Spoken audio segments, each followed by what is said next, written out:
Think growing indoors protects your herbs from pests until you see that white, dusty coating on your mint.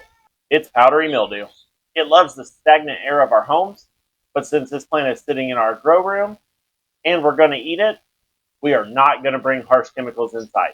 I'm Jake from Carter's Gardens, and today we're going to fix this with a simple ingredient from the kitchen, which is baking soda. Here at Carter's Gardens, we believe food should be simple and clean. That's doubly true indoors. You don't want to be spraying synthetic fungicides inside where you eat and sleep. Baking soda creates an alkaline living environment that the fungus can't stand, but is safe for you, your pets, your kids, and the air quality in your home. Since we're just treating a few indoor plants, we don't need a full gallon for this, so we're just going to make a small batch. I will put down in the description the list in full batch as well, just in case you want to use it in your outdoor garden. If you have a 1-quart spray bottle, go ahead and fill it up with water. But we're going to skip all that, and I'm going to make it super easy because the spray bottles with that neck makes this whole recipe a little more difficult. What we're going to do is get a 1-quart wide mouth mason jar and fill that with warm water. We're going to add 1 level teaspoon of baking soda. Just 1 teaspoon is all you need. Add 2 to 3 drops of mild dish soap. We use this one specifically in all of our organic pesticides, herbicides, fertilizers, so on and so forth. Anything we spray, if we have to use dish soap, this is what we use.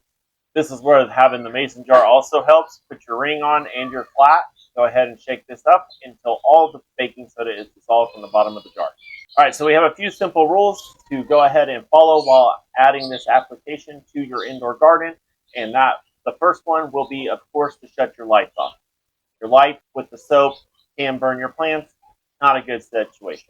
What I do is I just take them and put them on the top rack of our grow setup so that way they can dry in mild lighting, not anything super harsh.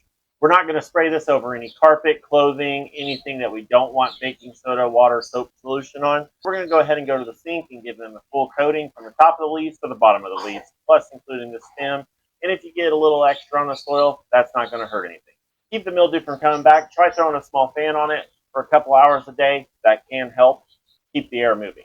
If this helps save your indoor garden, and if you've ever tried this before, let us know in the comments below if it worked for you.